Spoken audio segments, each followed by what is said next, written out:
मीरा,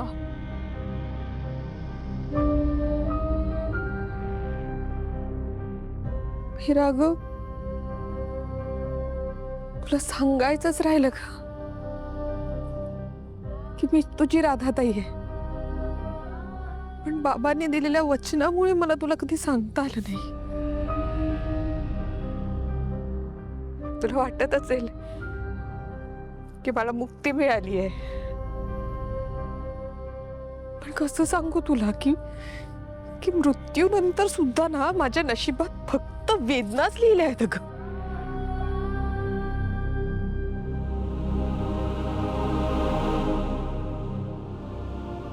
मला खात्री आहे तू माझ्या वेदाची, अथर्वची खूप काळजी घेशील.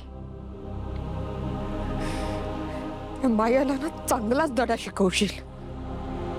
रामपुरे घराण्याची सून म्हणून तू तुझ्या सगळ्या जबाबदाऱ्या पार पाडशील. पण एका गोष्टीची खंत कायम राहील मला, की मी तुला नाही सांगू शकले की मीच तुझी राधाताई आहे.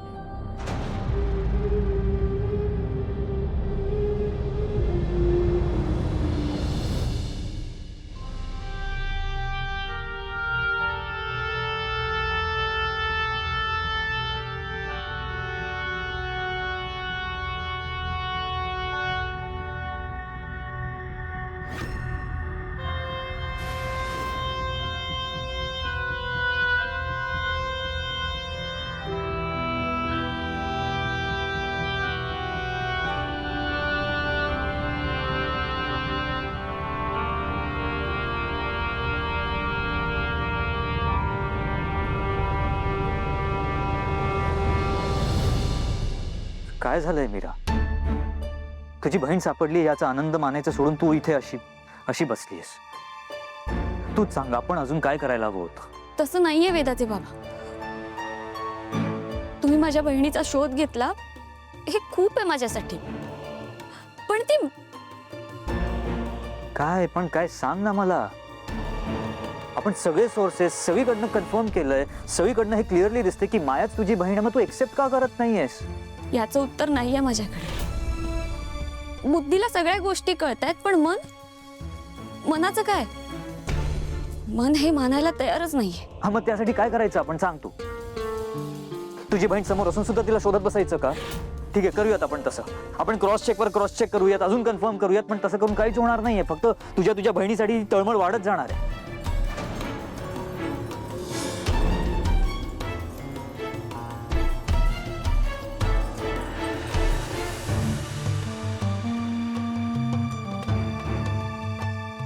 आय एम सॉरी मीरा, हे तुझ्याशी असं बोलायला नको होतं.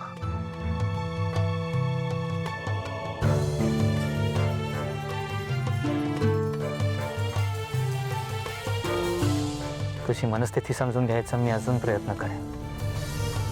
पण मला एक सांग, तू काय लपवतीयस का? तुझ्या आणि मायामध्ये असं काही घडलंय किंवा मायाने असं काही केलंय जे तुम्हाला सांगत नाहीयेस? सत्य ऐकायचंय ना तुला? मग ऐक. मला अथर्वने नाही, मायाने मारलंय.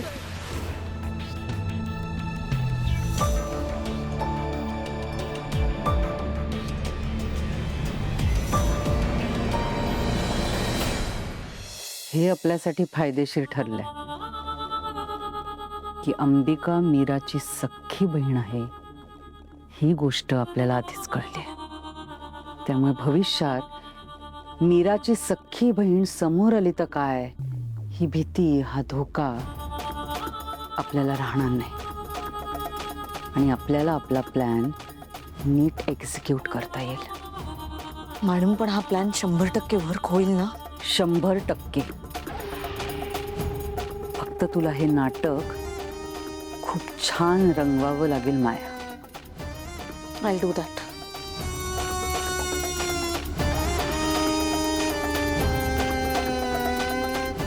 आणि तुझा मेकअपचा पाऊच हा सुद्धा पॅक करून टाक.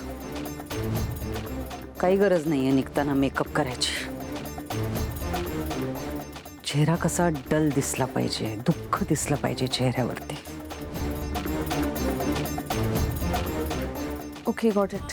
एक गोष्ट लक्षात ठेव माया, तुला या घरातून जायचंय सुद्धा आणि नाही सुद्धा. मॅडम तुम्हाला काय म्हणायचंय नक्की?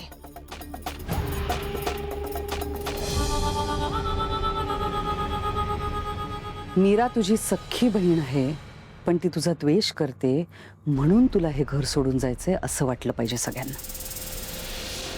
काळजी नको करूस, तुला खरंच या घराबाहेर जायचं नाहीये, नाटक आहे फक्त. अहो पण जेव्हा मी घराबाहेर जाण्याचं नाटक करेन तेव्हा मला थांबवणार कोण? मीरा स्वतः. पण ती का थांबवेल मला? माया, मला खात्री आहे की ती तुला नक्की थांबवणार. फक्त हे नाटक हॉल पुरतं राहू दे, उंबरठ्याबाहेर जाऊ देऊ नकोस. आणखी एक गोष्ट लक्षात ठेव, अंबिका ही मीराची सख्खी बहीण आहे, हे मीराला कधीही कळता कामा नये. हेच रिझन आहे की मीरा मला नाही थांबवणार, कारण मीच तिच्या बहिणीचा.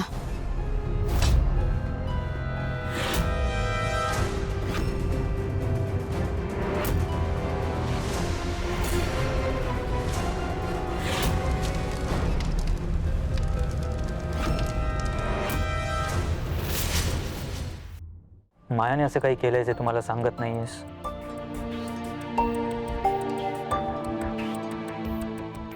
मीरा,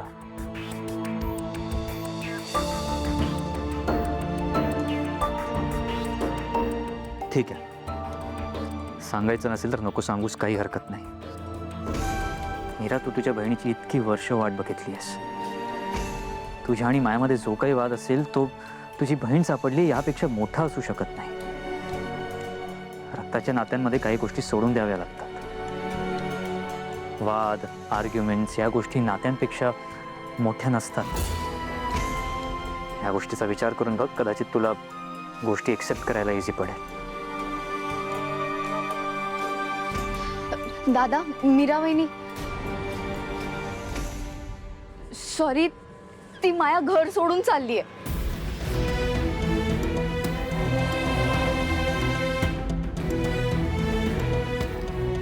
व्हॉट? हो दादा, मीरा वहिनी तुला खाली बोलवलंय. तू हो पुढे, आम्ही येतो. आणि वेळा कुठे आहे? तिला मी ट्युशनला सोडून आली आहे. मी खाली जाते. ठीक आहे, आम्ही आलोच.